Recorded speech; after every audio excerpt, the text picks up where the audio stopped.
حضرت موسیٰ کو پکارنے کا مطلب یہی تھا کہ آپ کی بد دعا سے ہو رہا ہے تو آپ اللہ سے کہیں کہ مجھے بچا لے، جبکہ حضرت موسیٰ نے ارادہ کیا کہ اب بچانے کا نہیں ہے. اور پیغمبر اپنی قوم کے بہت خیر خواہ ہوتے ہیں، اس لیے یاد رکھو کہ بد دعا دینا ہر صورت میں غلط نہیں ہے. جب بہت زیادہ کسی کو ستایا جائے اور حدود کو توڑ دیا جائے تو بد دعا دینا ایسی صورت میں جائز ہے. یہ جو لوگ کہتے ہیں نا ہمارے نبی نے کبھی بد دعا نہیں دی، ایسا نہیں ہے. ہمارے نبی نے حتی الامکان صبر کیا ہے، طائف میں پتھر کھا کے بھی بد دعا نہیں دی، لیکن بعض مواقع پر آپ نے بھی بد دعا کی ہے. بہت زیادہ معاملہ ہوا اور آپ کے صحابہ کو قتل کر دیا دھوکے سے، تو آپ نے باقاعدہ قنوت نازلہ پڑھی ہے پھر.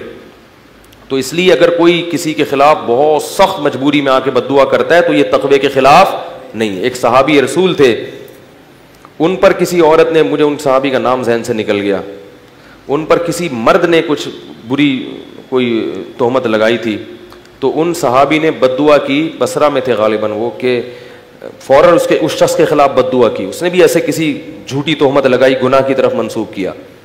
تو وہ بندہ صبح اٹھا، اس کی بینائی چلی گئی بد دعا کی وجہ سے نا. لوگ آئے ان صحابی رسول کے پاس اور کہا کہ آپ اس کے لیے دعا کر دیں کہ اس کی بینائی واپس لوٹ آئے.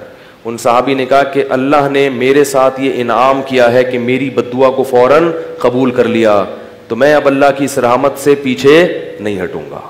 یہ تو اللہ نے مجھے عزت دی ہے کہ ادھر بد دعا کی ادھر قبول ہو گئی. تو ہر ایک کا جو سوچنے کا انداز ہے نا وہ کیا ہوتا ہے، مختلف ہوتا ہے. تو یہ بھی اللہ کی محبت میں ہی کر رہے ہیں. بھائی اللہ نے مجھے ایک چیز دے دی، میری برات ایسے اعلان کر دیا، پوری دنیا کو دکھا دیا کہ میں صحیح ہوں، اور فوراً بد دعا قبول کر کے اس کو اندھا کر دیا. تو یہ تو اللہ نے میرے ساتھ اکرام کیا ہے، میں کیسے اس سے پیچھے ہٹوں. تو یہ ہر ایک کا سوچنے کا انداز کیا ہوتا ہے، مختلف ہوتا ہے. بعض دعا کر کے واپس بھی نہیں بھی آ جاتی، اگر وہ دعا یہ بھی ٹھیک تھا.